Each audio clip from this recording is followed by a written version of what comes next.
This is number 311. We got halfway through it last week, but I'm going to read it from the beginning because I really have been thinking about this one, because I quite frankly didn't understand it last week, so I'm really glad I didn't get that far. We had tried to grow edible melons in the desert, but had not been successful. Yet everywhere out there, a type of melon, inedible or perhaps even poisonous, flourished in abundance. It grew on its own without help from anyone. One day the master was walking past one of these weeds and noticing it remarked, "See, all this is a suggestion of God's. For no reason that a man can see, and by the suggestion of consciousness alone, the bad melons grow here, where no other melon will."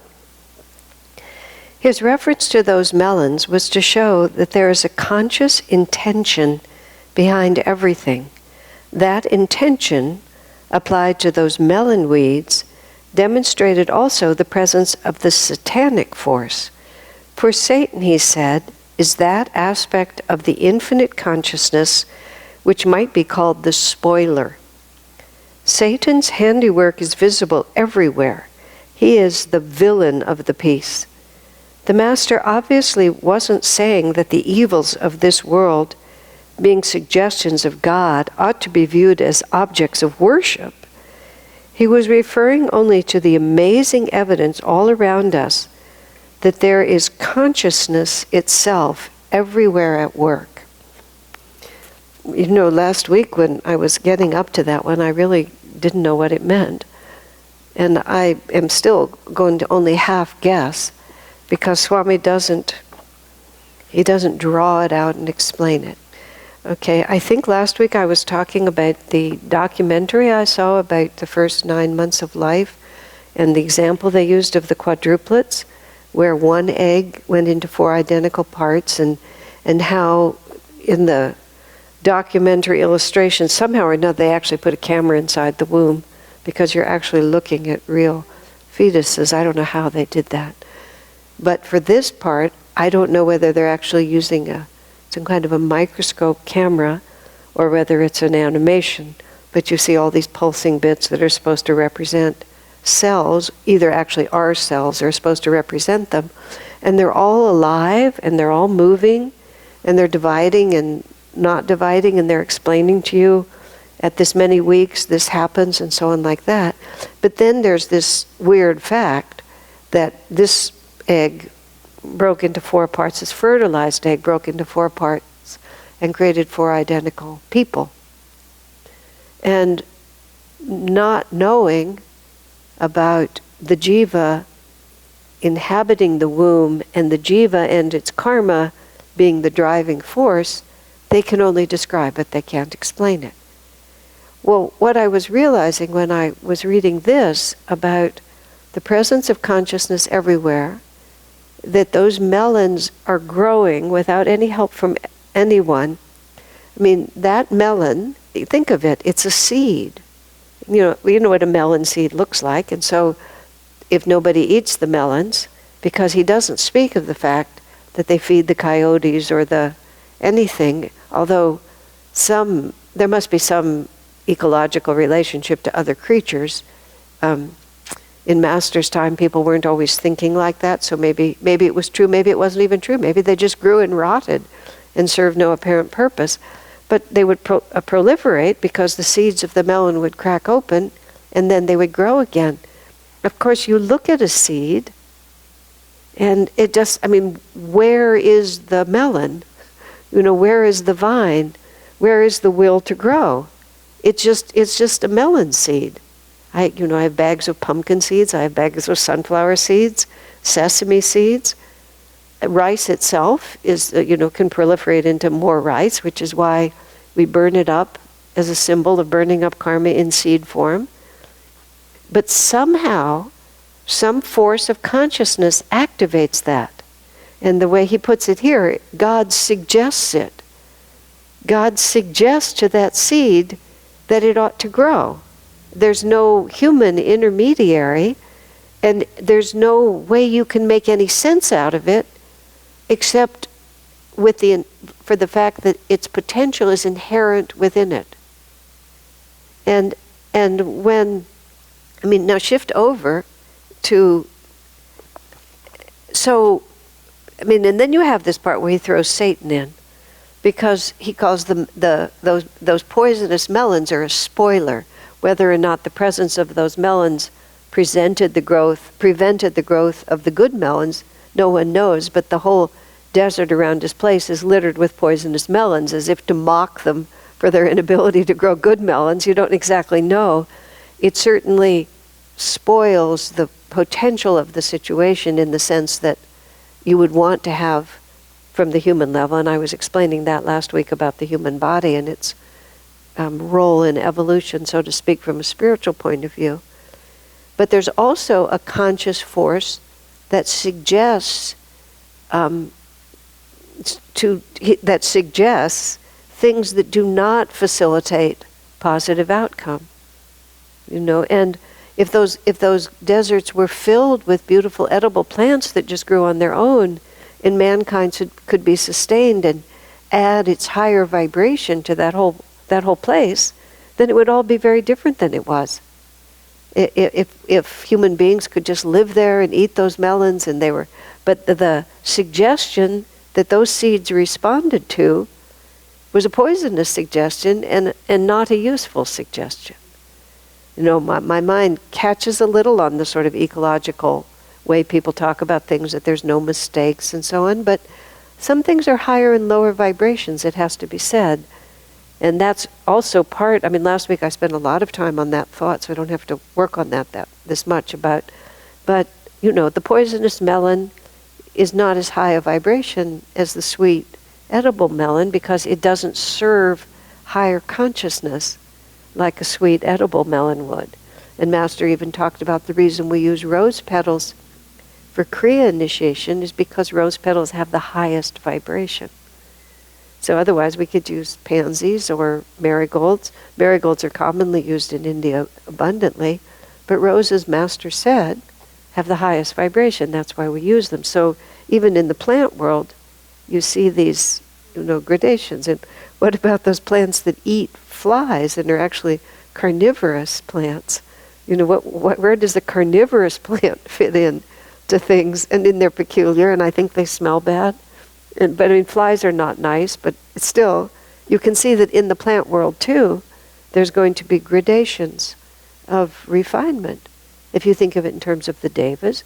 And so everything being a suggestion of God means that all of us, this is Master's statement, that ideas are not individual but universal, and that we don't create our own thoughts, we merely tune in to what? To what is suggested to us. And so all of our own actions and all our responses to life are also God's suggestion, which is that phrase is such an interesting phrase. It's not his imposition on us, it's merely his suggestion. We have a choice. And then Satan is that vibration of infinite consciousness. And so you get confused on this when you anthropomorphize God.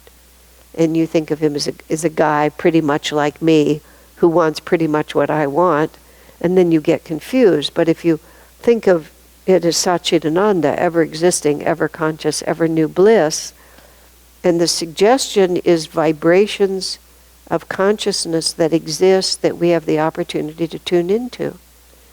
And so everywhere is acting out the suggestions of God. In the political world today, every person who makes, every one of us, every time we make any decision, we are responding to a suggestion of God's, because there's never a moment when we're outside of Satchidananda. That's what he's trying to talk about with these melons. Look at that. They don't have to grow here.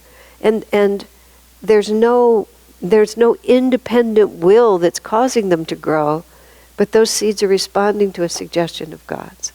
And now let's think of Luther Burbank for a while, who persuaded cactus that it didn't need to protect itself and that it could let down its spikes. So it had been generations of protecting itself with those spikes, and then Luther Burbank persuaded some cactus that it didn't have to. And you would have to say he elevated the evolution of those individual plants, of the whole species. You don't even know exactly how to think about it, because Master said, we need the microphone passed across, because Master said that he himself remembered back to the stage of being a diamond, which implies that that was the first point at which his consciousness individualized itself. And Swami has talked about crystals, of which a diamond, I believe, would be an example, being the dividing line between animate, inanimate, and animate. That crystals are when consciousness begins, which matches Master's statement. But the plants are below that. So that one cactus, the cactus plants that were responding to Luther Burbank, like what was he responding to? But there's a fact, as I understand it, I was talking to someone who knew more about his life, that he would plant hundreds of plants, or dozens at least, but hundreds, and he would walk down the aisle, and he would choose the ones that he knew were going to be the best ones for his experiment. So he would grow, and then he would select, he would grow and select. But what was expressed to me was he didn't do it by careful analysis and by going through a checklist. He could just sense which were the right ones, and then he would just do it rather quickly because he could communicate with them. At least that was how the story was told to me. So what was he seeing? The strength of the aura, the attitude of the plant, the willingness to cooperate, its receptivity to his suggestions? You have no idea, but he was definitely acting inspired to be an instrument to amplify the suggestions of God to cause the plants to respond in another way. I mean, all of which is fascinating because of what it implies for us about how we're always being suggested and that consciousness is everywhere. Yes? Well, I think you just answered it, is that I thought, well, how did Luther Burbank get the inspiration? So he tuned in to a certain level of consciousness, and then through him he went to the plants, and right? His particular unique way of being God's instrument was through the plant world. Sneha has the question on this side. No, you just never know, but he did it with so much divine inspiration that he, as Master writes, Burbank became a verb, which is to gradually modify and improve. And Master says so sweetly how it just pleased him enormously that the saintly man's name became an actual verb for positive development. Yes? I was thinking of the seeds and weeds that are in my own consciousness. Seeds and weeds. Uh-huh. And I know that if the seeds don't grow within me, then I wouldn't know that exists within me, and that's something I need to work with. So I was wondering, how do I relate with the weeds that are in my consciousness? The weeds that have sprouted, or the weeds that are potentially sprout? Are sprouted. Are sprouted, yeah, the ones that are growing poisonous melons. Yeah, exactly right. So I can't possibly work them all out because they will grow back in because they're weeds. So how do I work with that in my consciousness? Well, when you start really getting a picture of the chakras and the vrittis and the lifetimes and the karma, it's real depressing because you just don't even know where you're going to go with it. Then you add to it what Master said, before God realization, every desire that you've ever had has to be satisfied. And Swami said, even the desire for an ice cream when I was a child. Master said, yes, that too. I mean, you really just, it's enough to make an atheist out of you just in self-defense, sort of like I was talking last week, or you just go crazy. But it's the spiritual path is very much like the baby in the womb. There was a well-known, very popular New Age teacher. I can't remember her name, unfortunately, at the moment. I think it was Barbara. She might even still be living, so I'd like to respect her by giving her credit. But Swami, when he met her, he talked about this talk that she gave, and he was impressed by it. He was talking about the birth of the New Age, and he talked about if you were the baby in the womb, and you were confined into that small space, and you kept growing and growing, and you were watching yourself growing and growing, you would become quite alarmed, because you would really wonder how you could continue to sustain yourself in such a cramped space. I mean, this is just a story. But the baby in the womb doesn't know that there's going to be a totally unexpected development, which is just going to surprise the baby and change everything. And so she was saying that in our society today, we are very worried because we're the baby growing in the womb. How is the world going to sustain all these people? We do all these logical things thinking that what we're dealing with is what we'll always be dealing with, and it's quite obvious that it's not going to work. But we don't understand that unexpected events are in our future, and it's really going to come out quite differently. And so it was a very creative and clear way to say it. Now, when we start thinking logically about our foibles and our shortcomings, and how will I overcome things unless they come to the surface, and if all my weeds have to grow and all the melons have to ripen, huff, puff, where will it ever end? But then comes in the spiritual path. And it doesn't get fixed. We don't get clarity about how that's all going to resolve until we're desperate enough to be able to understand a complete paradigm shift, so to speak. Plus, until we're desperate enough to be willing to do the needful in order to make use of what we learn. And then we learn about the chakras, the kundalini, the inner reality, and the possibility of Kriya or something like it, which instead of having to deal with the weeds after they sprout, literally incinerates the seed. And if you incinerate the seed, or you cut the vine at the root and then pull up the root, whatever you're dealing with, especially if you cut it at the root, then pull up the root and incinerate the seeds, if you're going to go through the whole thing, then nothing's going to grow anymore, because you've changed it. You've changed the whole context. It's not like even though from a certain perspective it's endless, there's consciousness behind it all, and there's a whole other, completely other system that we can use. And so the Kriya incinerates the karma by either burning it up as a seed, which when you burn it up as a seed, what happens is you have to realize that even though the karma may take a specific form, let's say, for example, that one is disbalanced in the desire for security and is becoming, obsessively focused on the material world as the way to have my security. But the essential vibration that we're working with is, I don't trust God at all. I have to get everything in order for myself.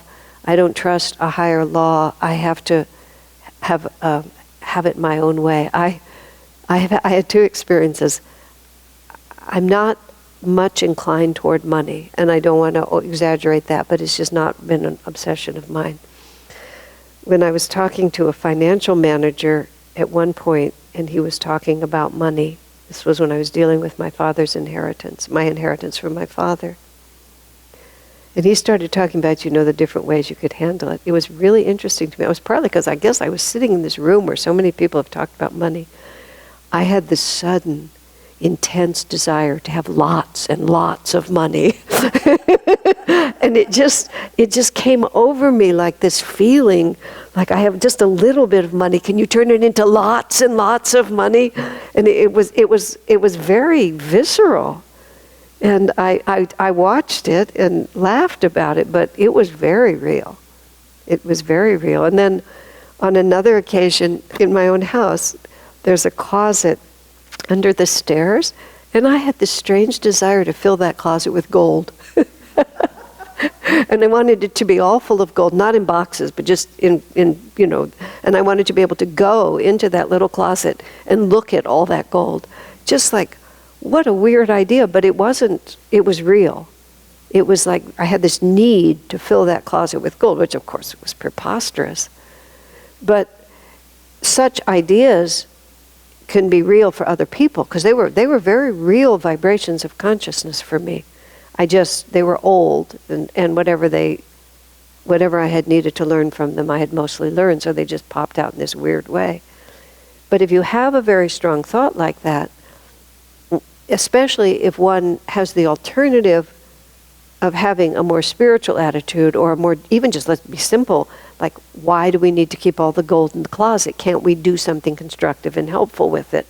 Why do I have to be so greedy about getting more and more money? How much is enough?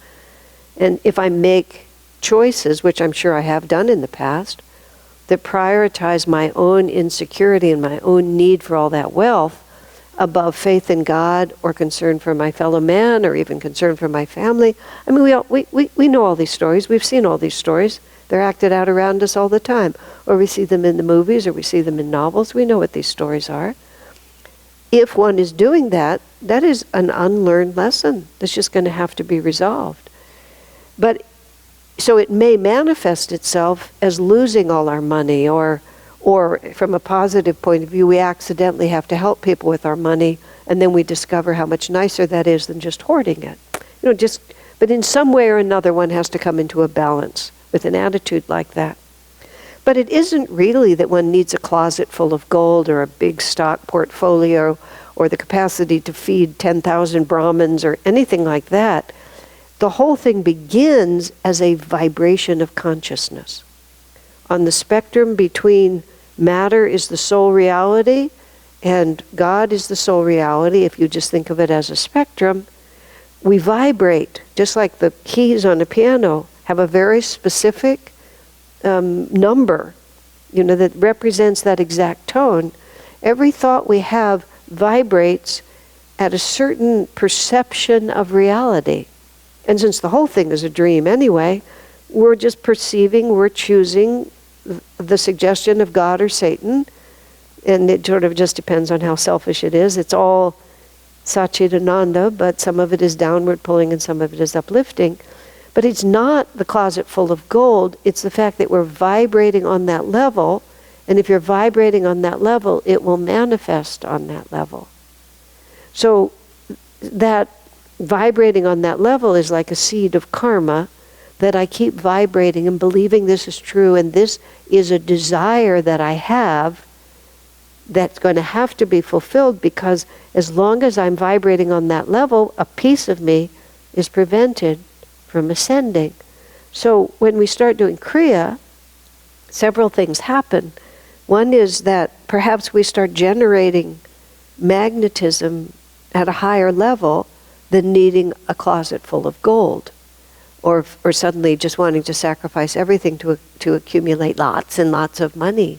Like some of my little numbers on my whatever it is will look bigger. But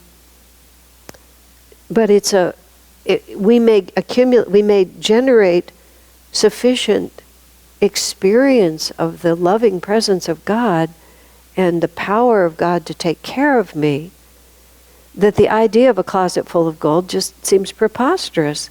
Because this vibration has become so real to me that this one now looks transparent. So the karma is dissolved. Now again, think of the karma as a vritti.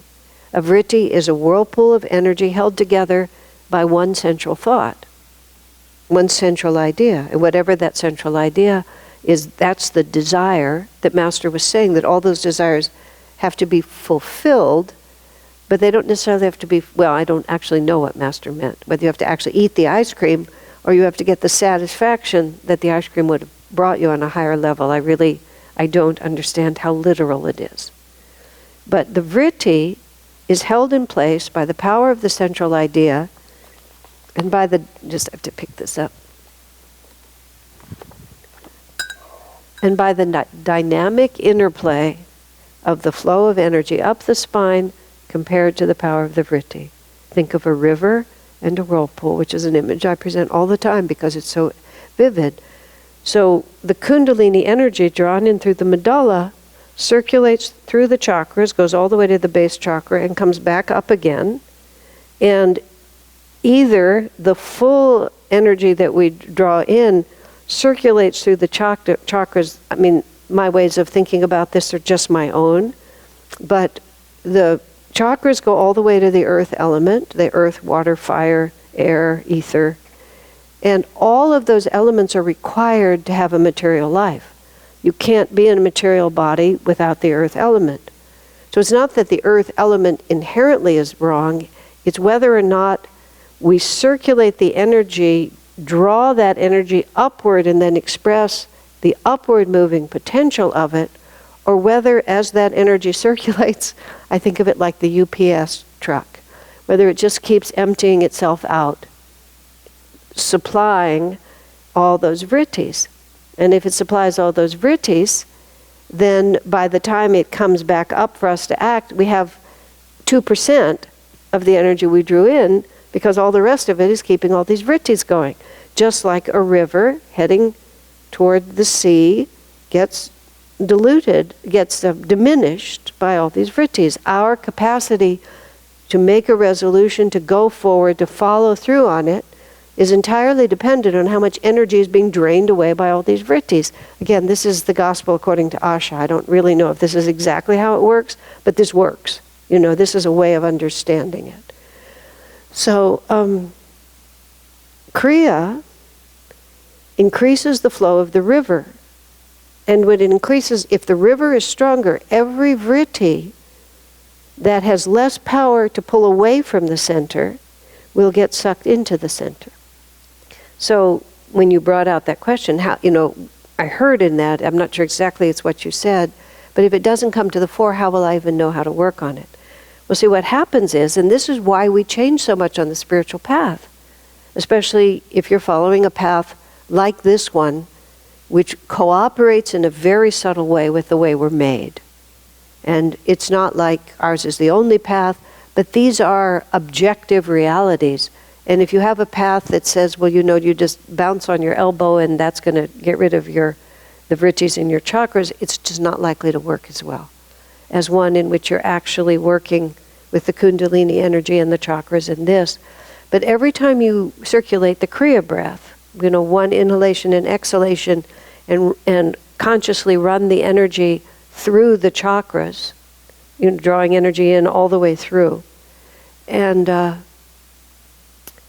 you have magnetized the upward moving river, and to whatever tiny extent, every vritti that has less power than that river, some of that vritti will get drawn into the river.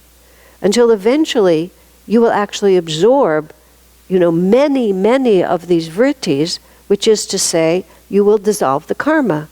Because the karma is created, if that is magnetizing, if that desire is trapped there, it will have to be resolved somehow. And if you're not doing Kriya, the way it will resolve is sooner or later it'll sprout a poisonous melon. Or maybe even a beautiful melon, but it'll sprout the lesson. But if the river has increased, its energy will simply be converted into upward moving energy, and you won't even know it.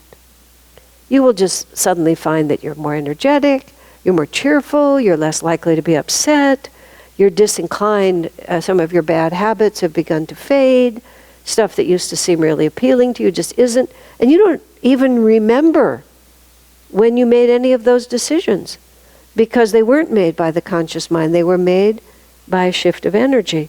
So this is the origin of the thought, don't worry about anything, you don't have to do anything, just meditate.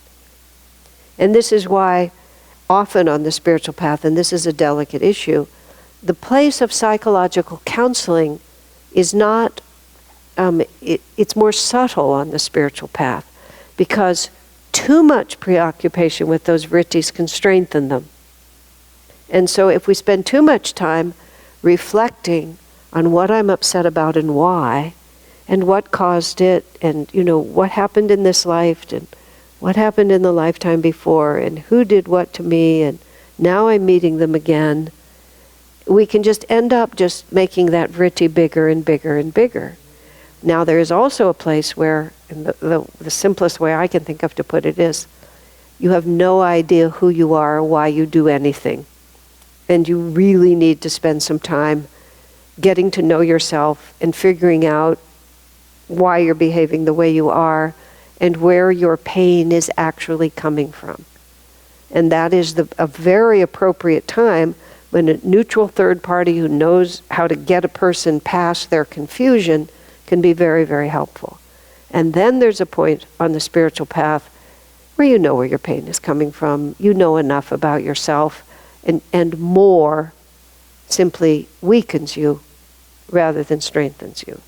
And so this is where spirituality and psychology often divide, because there are many psychologists who have a profound spiritual understanding, and they help you in this direction, but there's many who don't. And they don't believe at all in Kriya being able to dissolve your vrittis and so on like that. So each person has to kind of sort through and figure, what is the size of the obstacle that I'm dealing with? How confused am I? Where is my clarity? I've never availed myself of actual psychological counseling. I've recommended it to people. I've met many very serious Ananda devotees who really, there's a hole in the system, there's a hole in the bucket, and they have hoped to skip that whole stage. They've just thought that I could just give it to God and I'm never really going to have to deal with it. And usually, depending how serious it is, often they have to go back. But when you go back with this understanding, it's not very complicated. You just kind of sort out a few things and you get the picture, and then you're able to go forward, especially if someone who's helping you is very good. And then there's a certain point where, who cares? The problem is just the same. It's like, it really doesn't matter who did what to whom and why. It's sort of like I say, at a certain point, all karma becomes generic. Some weird thing in my life has the power to persuade me that I need to be afraid and unhappy. And maybe it'll be helpful to me to understand a little more about it. Maybe it just doesn't matter. Maybe I just need to hold on and just keep going and just simply win over it by raising my consciousness until my consciousness has expanded to the point where it may still be there, but who cares anymore? Another gospel according to Asha, which really has no basis in fact at all. This is big disclaimer. I have this theory that we never actually get any better, that all our faults remain and that we're just as crummy as we ever were. We just don't care anymore. And as a consequence, that whole mess just sits over here and we just have a really good time over here. And that is self-realization, that that just doesn't matter what this little ego wants or thinks. And the very real way to think about it is, if you have a big piece of paper like this with a black dot and you hold it up to your face like that, then everything looks black.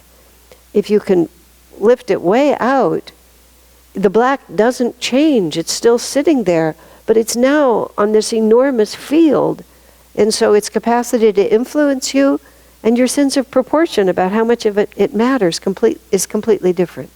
Now, I don't really think that's how it works, but that's one of the thoughts that I've used to persuade myself just not to worry about me as much as I have been inclined to worry about me, where every little failing and every little thing, as Swami said, if you're so busy putting dust on your head, all you're thinking about is dust in your own head.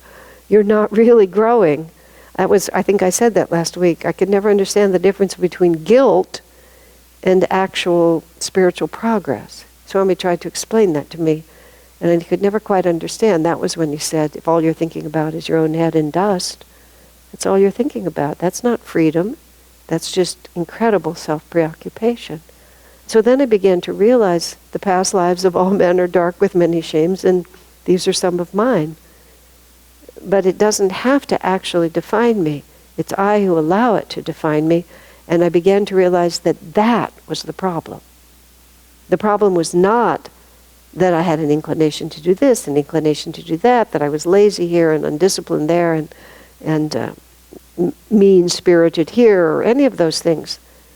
Let's see, I just lost the thought for a second. Yes. The problem was that that because of those things, my attention became obsessively self-concerned. And it was the obsessive self-concern that was the problem. The faults were just Satan's trick to get me to fall into that. And that was why Dayamata's master said to Dayamata, Swami said when she was a teenager, she came to master when she was 17, he said she was inclined to be moody. That was what Swami said. And master said, when you're in a mood, Satan has a hold of you. Because Satan has persuaded you that you should worry about yourself. And that's when I came to understand that self-realization, I thought that self-realization was self-perfection as defined by my ego. But I came to realize, and I actually realized this sort of accidentally early on, but I wasn't able to act on it for decades. When I was first at Ananda Village in like August of 71, and I ended up being responsible for the kitchen, first as the assistant manager, and then quite suddenly I had to manage the whole kitchen because the manager actually got in her car and drove away in the middle of the night for reasons of her own, and I was left in charge. And I couldn't cook, which was a bit of a problem for the people who had to eat, but I knew I was a food fanatic, so I knew about food, but I couldn't make food that people enjoyed. But I had to take over this job. We were the kitchen for the retreat, and all the residents at the retreat, nobody had their own kitchens, or almost no one had their own kitchen, so all the residents had to take 3 meals a day there. It's like our CC community runs now, pretty much. About 30 residents and who knows how many guests. On Thursdays, we didn't fix meals. It was supposed to be a fast day. On Thursday, that meant that the residents snuck into the kitchen and fixed their own meals, but the idea was that it was a fast. So 6 days a week, 3 meals a day. On Thursday, I would drive to town in a big truck and buy food. And I had one helper who was not quite right in her head, and that was the only helper I had. She was very sweet, but she didn't really have all her circuits didn't fire. And I loved it. And I didn't have 1 minute to think about myself. And it was the first time in my life I was ever doing anything that I loved. Until then, I'd had jobs, but I never had a passion for anything. And I absolutely loved everything that I was doing, to the point where literally someone came up to me and said, "How are you?" And it startled me. Who? Like that. Because I was just so busy. I mean, I also began to learn the power of selfless service. Because I had tons of energy, and I had no time. I had to cook, or if I wasn't cooking, I was washing dishes or going to town. And then I also did everybody's laundry. I did like 30 loads of laundry every time I went to town. It was totally fun. Absolute self-forgetfulness. And I thought, whoa, this is really, really good. This is great. And from that experience, I figured out, because I was just happy all the time. But then I would stop and remember myself. And as soon as I'd start thinking about me, I would find all these reasons why I was suffering. And then the suffering didn't go away, I would just forget about it. Oh, I think there's a lesson here. That was like very early in the book. I got to turn the page and read some of the later chapters, and then the pages flipped back, and I had to go through the whole rest of the book. Okay, does that all, to your question? It was a long answer, but it was an important question. Okay. And so once those sorts of things, you say those things over. I'm going to give you one more thought here. Haridas, who always had these wonderful ways of putting things, he invented an acronym he called SPIDOG. SPIDOG, SPIDOG. Solving problems in direction of God. And so if you're unhappy about something, there's many different ways to solve it. And so he suggested we always practice SPIDOG, which is you can solve it by getting what you want and then enjoying it, or making yourself secure in this way or that way. In other words, you can just find another horizontal solution. Or you can solve your problem in direction of God, which means you solve it by raising your consciousness, by seeing it in a bigger perspective. If something really tough is happening to you, for example, You can either try to find a way around it, or you can say, well, this wouldn't be happening to me outside the will of God. This is obviously a karmic debt that I have to pay. So I think I should just be really happy to pay it, because if I don't, it will accumulate interest, and then when it comes back, it'll be bigger. Or, my favorite for myself is, I'm not enjoying this now. And if I have to see this karma again later in this lifetime or in another life, I'm not going to enjoy it then either. So I might as well just double down and live through it. Just without making any excuses. Just, this is what I have to do. I remember once I was accused of something, and I was absolutely innocent. It was a weird situation, but there was sort of this belief that I don't even remember what the details were, but in some way that I had behaved badly. And I hadn't. You got to believe me. I was completely innocent. But when I thought about it, I realized I could have done it. As it happened, I'd never had the opportunity, but I sure had the inclination. And if the door had opened, I probably would have run through it. And so I felt like that I was factually innocent, but in truth I was guilty. And it was a wonderful way to think about it, because it also took me away from the idea that the facts have to be on your side. There was a young man in our community, pardon me? On your side. Sometimes all the facts are wrong. Swamiji once scolded us very fiercely for behaving in a certain way and mistreating someone in a certain way and responding to a situation. We were in Assisi, and he really took us to task, which happens sometimes, but it wasn't that common. But he really took us to task. And we just, if Swami wanted to scold us, we weren't going to protest. That certainly wasn't going to help anything. So we just listened and accepted and tried to understand. And about 3 days later, I said, sir, all your facts were wrong. And he said, oh, I know.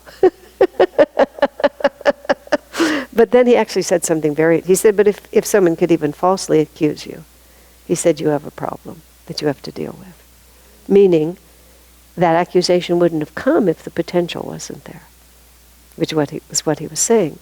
The facts were wrong, but there was still truth in the accusation, even if the facts were wrong. Which is how we took it, which is, well, if Swami really wants to speak this strongly to us, obviously there's something here we're supposed to learn. If nothing else, just to take his scolding with an open mind, but also to keep what he's saying to bear in mind. I just loved the way he said it. I said, actually, all the facts are wrong. And then I said, are you interested in what really happened? No, he said. Because that wasn't the point. But so you sort of reach the point gradually where it's all generic. What difference does it make? I'm either able to solve all my problems in the direction of God, or I'm not. And so that's what we're really working for. But you have to be honest. Sometimes you have to just ferret around in there. You can't skip it. See, this is what you think. I'll just offer it to God. I'll just be a devotee. I'll just say it doesn't matter. But you think of it like this. If I ask for Sai Ganesh's wallet and I open it and I take his credit card and I make a big donation to the Sangha, that's great. Look at me, I've donated all this money, but I didn't own the money. So if we take our consciousness and we say, oh Lord, I offer it all to you, except this big huge piece that I'm hiding from. And so God is not fooled. We've acted like we're offering ourselves, but in fact we're protecting huge parts of ourselves. So it doesn't work. It's just so simple. It simply doesn't work. You can either think of it as that God reads the heart and he always knows, or you can think of it as metaphysics, which is it's completely impersonal. And if you're hanging out up here pretending that this is your vibration and trying to run your life according to this vibration, all this other stuff is just going to keep roiling around, and pretty soon it's going to eat it and bring it here. This is what I've seen at Ananda. Anybody who puts on a personality of what they think they're supposed to be, or even, often it's not like that, it's not deliberate, it's just we're trying to be something, we're trying to work out someone else's karma. Sooner or later your karma comes and grabs you. I mean, it grabs you, and sometimes in dramatic ways. You have a complete mental breakdown, or you just suddenly have a wild desire to go get a closet full of gold and you'll go do it, or some relationship either explodes or enters your life. I mean, just all kinds of things happen because you have to be exactly what you are. If you don't own yourself, you can't offer yourself. And whatever we're not completely integrated in, it comes. And what I love about Ananda, love it, it's absolutely honest. And nobody ever gets away with anything. There was this one person who was around for a while who had a very, this kind of master. Oh, Master, it's so glorious being on the path. I just love to read Guruji's words, don't you? Like this. And just sort of had this persona that was not fun. And then time passed and someone said to me about this person, which was perfect. They said, underneath all that play acting at being a devotee, I think there's a real devotee. And in fact, there was a very serious person who just took time to get all the pieces together, And then sometimes it's just a joke. There was one lady very, very early on. She always wore white. She was always sighing. She was always clutching a little copy of Metaphysical Meditations, and whenever anything got too, she would just open her little book like this. I couldn't stand her, and I thought there was really something wrong with me, but it wasn't sincere. It wasn't sincere. So there's just no point in trying, because it'll catch you in the end. And so when I hear people say, I heard someone say recently, at Ananda we can't do this, at Ananda we can't do that, and at Ananda we don't do this. I said, I don't know. I mean, who are you talking about? It's like Ananda is us. And if that's who you are, that's who you are. And there's a story in Miracles and Answered Prayers. It's not in the Kriyananda book. I think the man's name is on it, but I won't say it on the recording, but his name is on it. The first line of that story I remember vividly. He says, you may think it's not possible to be a sincere devotee of Paramhansa Yogananda, of Master, and to be a drug addict. He said, but I'm here to say you can be both. And he said, Master said, if you're going to do something that you shouldn't do, bring God with you. And then this man goes on to say, it will not surprise you that was one of my favorite expressions of Master. And he said, I took Master to a lot of places I don't think he would have gone on his own. And then he just goes on to tell the whole story of how, it's in that book. It's a great story. It could be in the Kriyananda book, but I think it's in the prayers. But I always think about that. You may think you can't be both a drug addict and a Kriyaban disciple, but you can. So whatever else we've got running, you can do them both. Okay, we're going to pause for a moment. Really came from certain tendencies in myself, which I'm aware of. They're there, and I've been working with them for a while. But I didn't have to deal with them on a daily basis. Say that again? I didn't have to deal with them on a daily basis. Right. But now at work, there are certain people who have now come into my daily awareness, where they just bring it out in me. And so now, even though I was aware of it before and I didn't give it a lot of energy, now it's come into my focus and I have to deal with it every day. And I feel like it's battle every morning. I go with the intention that I'm not going to relate to it, but it just comes out, and at the end of the day, so it's just a cycle of going back to battle every morning. And so now I know that there was a seedling, now it's a weed. It's grown now. And so that was the question of how do we deal with it when now it's inevitable. Now, unless the person goes away, the situation dies down by itself, or I change. So there are three outcomes, and I was wondering, how do I relate to it in a way that I don't feel defeated at the end of the battle every day. Oh, but you are losing, so you will be defeated every day. I mean, let's realistically. This is the stage of the Mahabharata when it looks real bad for the Pandavas. Let me think for a second what you're saying. Here's something that is another part of the way I visualize all of the working out of karma, which is just the way I make it up. There's an expression that God never sends you more than you can handle. Mother Teresa of Calcutta said, sometimes I wish God didn't trust me so much. which is a very fair response. But the way that works, if you think of it metaphysically, and we go back to the river and the whirlpool, the whirlpool will just keep spinning. Nothing in the whirlpool will come loose. It'll just be part of your reality, so you won't even know it's there. Until the river is strong enough to begin to dislodge it. And sometimes it will dislodge it in such a way that it's just effortlessly absorbed. And again, if you're thinking of a river and logs and fallen trees and big things of mud and old refrigerators and stuff that have just all gotten sucked into this whirlpool, sometimes it doesn't flow smoothly into the river.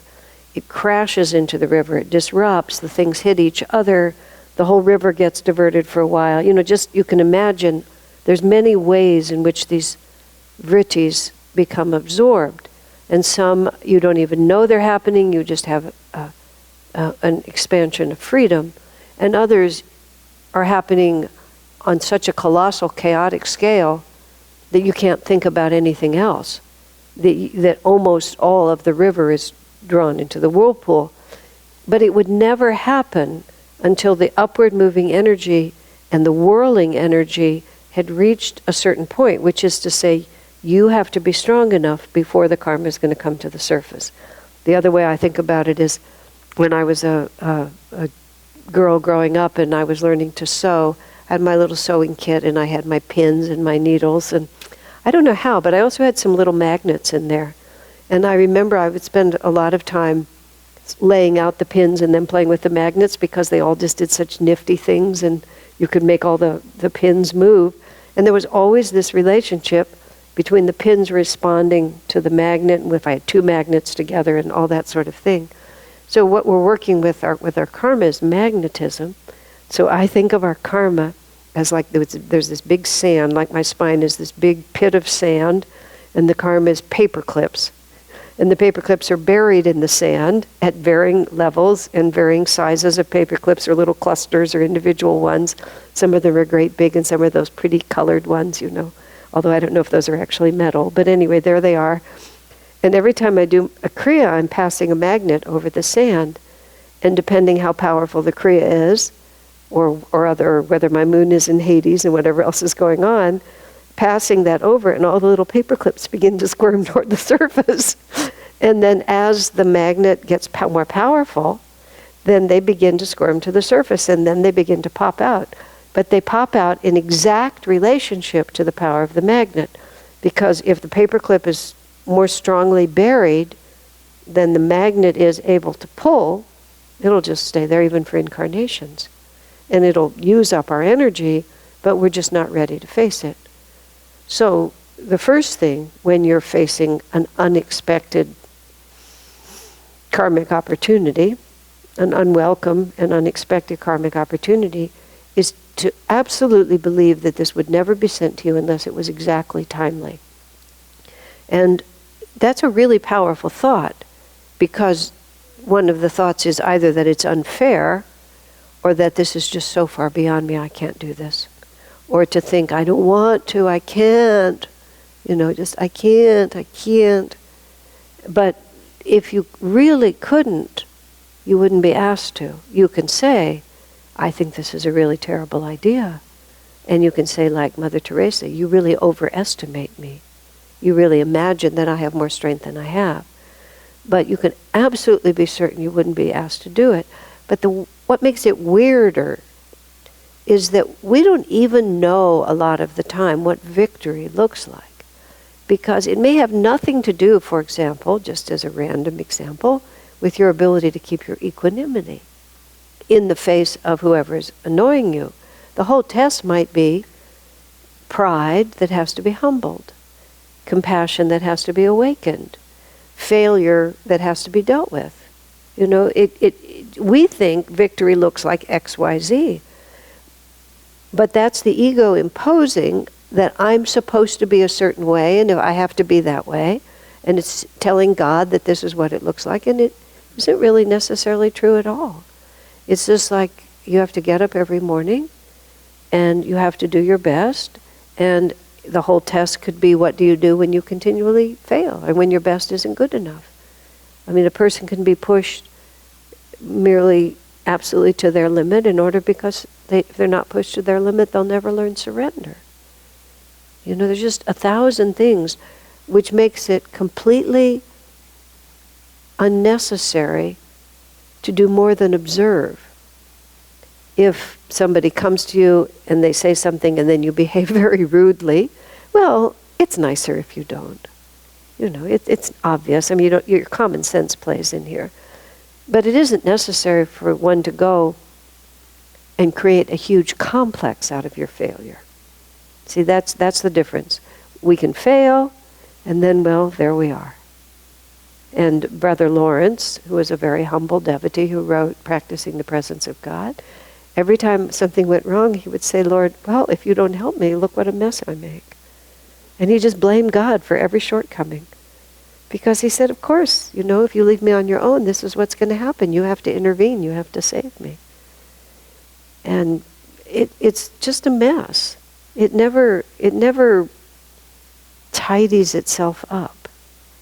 And what are you going to do? Give up? I mean, this is what you have to actually say to yourself. And sometimes tests are really for no purpose except for you to prove to yourself, and in some weird way to prove to God, you're not going to get rid of me that easy. I'm not going to turn my back on my aspirations just because for 106 days in a row I fizzle. And and then you just get really interested. Wow, look at who I really am. And that's part of it. It's like, I didn't know I could be like this.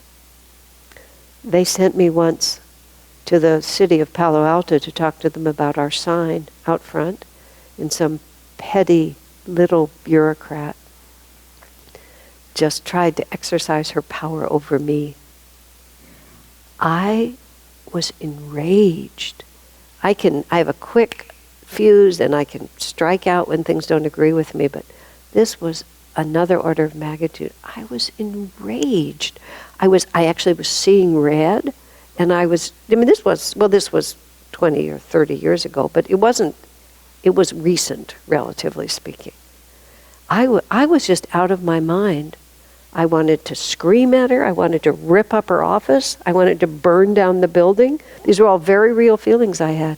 And after I walked out, it was like, wow, I didn't know I had that in me. It's just nobody had pushed me in a long time. That was the revolutionary, the violent revolutionary. So when you find out, wow, look at this. And then you have to strategize really differently. Because, see, something like that can just show me, I haven't been strategizing properly at all. I thought I could just sail through with this and say, oh no, I'm super vulnerable. I have to really think this really different. I have to set up strategies so I won't fail. I have to recognize that I can't possibly have conversations like this. Things that you would never know, but you were just living in a dream world.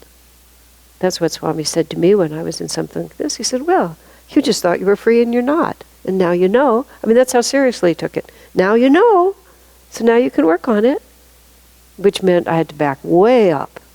I had to go way back to, inasmuch as if I talk to city officials, I am likely to get enraged.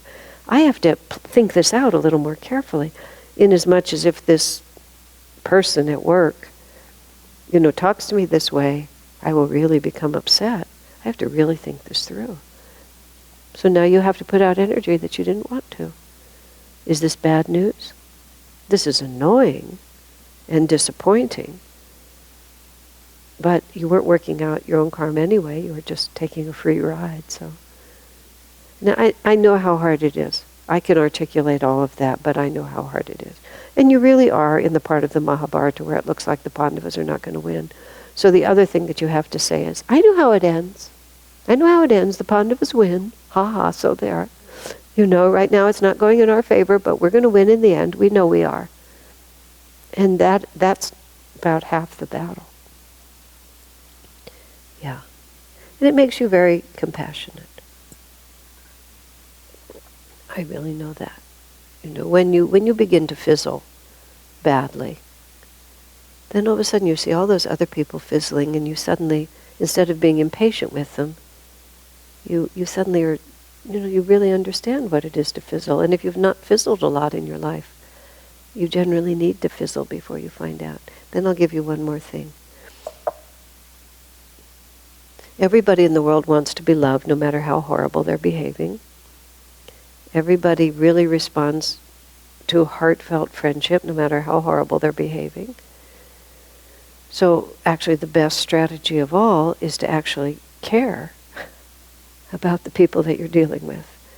And now, my caveat on this is, I came to Ananda at the age of 24, and I've never worked outside of Ananda. Ever worked outside of Ananda since I was 24. And prior to that, I never had a real job. I just had little pickup jobs here and there. So I really have no idea how you cope. So I start by saying that. So this is advice that makes sense to me, that I've never had to test every day. But I know that if you're with someone and you actually love them, they can feel it. And if you actually just love yourself and want to manipulate them so your life goes better, they can feel that too. And some people are just scuzzy, and you have to behave appropriately, which may not be all that nice, or you might still have to be firm. But if you really care about people, they'll feel it. And here's one last strategy which I found has really worked. When you're with somebody who's just being impossible, you can pray to Master for help, which doesn't hurt. And my favorite prayer, my favorite broad-based prayer is, Divine Mother, bless us all. Because that puts you in the mix and them in the mix. And you can repeat that, while you're doing lots of other things. But the other thing that I found really works is you're sitting there having a conversation and they're being impossible, let's say, or you're being impossible, and you pray to that person's soul. Not to God, but to that person. Another way to put it is, you speak to that person's superconscious, and you say, what am I supposed to do with you? What are you trying to accomplish? Why are you talking to me like this? What can I do to help you? And I found that the most extraordinarily interesting and often very effective thoughts will come to you. And you'll just find yourself understanding and responding in a way that would never have occurred to you, because really, literally, soul to soul, that person is telling you what that person needs. And you'll just go there. That one is really fun when it works, because it'll come out of nowhere. Very, very weird thoughts will come out of nowhere. Is that helpful? And then also stay hydrated, exercise. Uma needs it. One of the things that I've noticed is that it is worthwhile to strategize and put the energy out in dealing with those. You're talking about when you're in the work world and you have difficult companions? Yeah, just any relationship or any situation where you're forced to deal with your own limitations. Right. No, I actually think that's very, very good. And you really need to, when you're meditating, when you're at home, you really need to ask Master to tell you what you're supposed to do. And you need to take the person or the situation and hold it in the spiritual eye and just try to infuse it with divine energy and lift your heart up into it and say, Master, this is a mess. And I remember I was in a tough situation where I always responded badly. And I said, Master, if you test me, I'll lose. You know what's going to happen. If you open me to this particular situation, it's going to be awful. So the only possibility is that you have to protect me. And when I would really pray that prayer with a lot of energy, I would almost always be protected. It just wouldn't happen. Because I was sincere and I was I was pleading for mercy. And it was just like, I'm not going to pretend that I can handle this. I am so not able to handle this. And it's so terrible. That's another way of strategizing. That's not as good as actually being practical, but it helps. We're toast if you test it. You want to know how I'm going to respond? I'll tell you, awful. So that helps too. Okay? And see, and in the end, that could be the whole point. of the whole experience is just to teach you to have a very honest relationship with God and Guru that you might not have ever come to if you're busy being great all the time, you know? I wanted to mention about this was that I happen to have a friend who seemingly luckily could walk away from a lot of such situations. She came into money very early, so she didn't have to, like, if something bothered her at work, she got rid of going to work. Uh-huh. But strangely, it's been 10 years that she has the resources seemingly, but since she's walked away from what seemed like conflict, Right. instead of dealing with it, Right. it hasn't brought her to a happier place. Like, seemingly those same similar conflicts are still coming up Right. in her life. Yeah. And so that makes me more aware that, like what you were saying, deal with it now or later. Or deal with it now, later. Yeah. Because later is also now. So there is no later. There's just now. It's just now, or now. But what you're also saying is true, and this is what helps you stick with it. This is my karma, and there's no point. I just have to deal with it. And, not all periods of your life are good. Some periods of your life are terrible. Your horoscope just turns into skull and crossbones. And part of the spiritual path is, am I in it just on the sunny days, or am I also in it on the rainy days? And that can be the test too. Many saints talk about they just go into a dark night of the soul because, that happened to me when we went through the litigation, all those 12 years. When I entered that, Ananda was just an innocent, happy place. Everybody loved us. We were the darling of the spiritual community. And then we just became the scapegoats of everybody. And it was years of intermittent ugliness that just went on and on and on and on. And when it was finally over, I thought I would just bounce back to that cheery, innocent person. And after about a year, I realized, wow, it's never coming back. That was what the innocence of ignorance. And then I had to develop the innocence of wisdom, which was entirely different. And that, among many, many reasons, that was one of the reasons it happened for our entire community, is that, I have to be, happiness is a choice. I have had very good karma in my life, and my trials are internal rather than not, for the most part. But for the most part, thank you God, I've been graced in countless ways. So whenever I'm not, which also happens,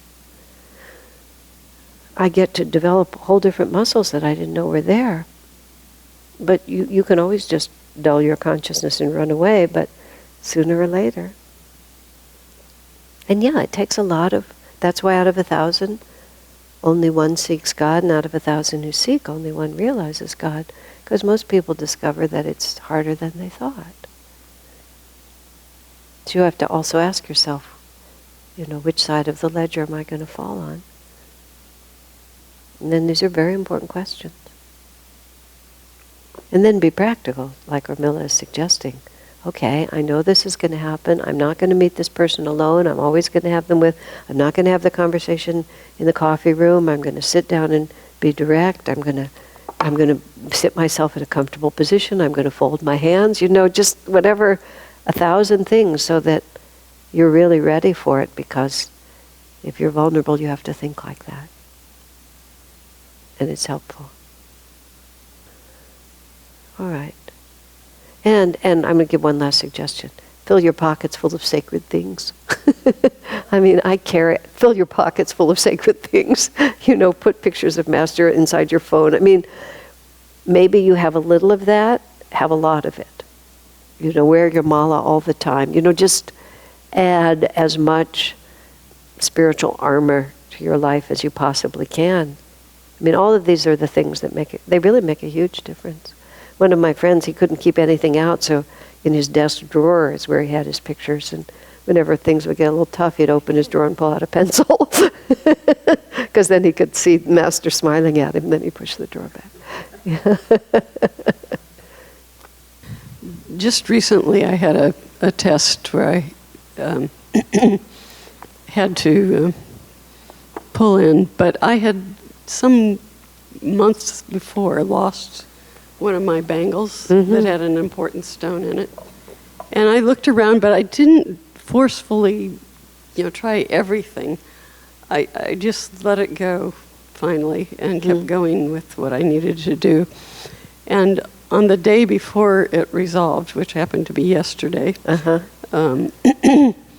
I was looking madly for something under the bed, and the bangle. The bangle was there, isn't that interesting? And so then the next day, How interesting. Yeah, you just never know. Okay, very, very good. I did only number 311, but we finished it. We got involved in Satan, so that was a long story. Okay, thank you all very much. That was fun. Shraddha Williams, let's see, I think, Kent and Shraddha Williams. Shraddha, I can't remember, if I have the story correct, she got upset in a kayak and got just swept down into a whirlpool and had to fight with the river to get back up, and, made it all through, lost her bangle, this bangle. And there was no real reason why it would have come off, but her life was saved, but she lost her bangle. Yeah, now I think I have that story correct. It's something really close to that. And I think it was Shraddha, not Kent, but it's just like, on that moment, it sacrificed itself for her. There's a story in the Miracles and Answered Prayers book where Vasanta was hiking and took a terrible fall, but wasn't hurt. But when he went to do his Kriya, he realized that one bead had come off his mala. And the wire or the string hadn't cracked, but somehow in the way he fell, he really felt when he got to that one bead had been sacrificed, but his life had been spared. Who can say? These things are just beyond us to know. So, anyway. Okay, end of story.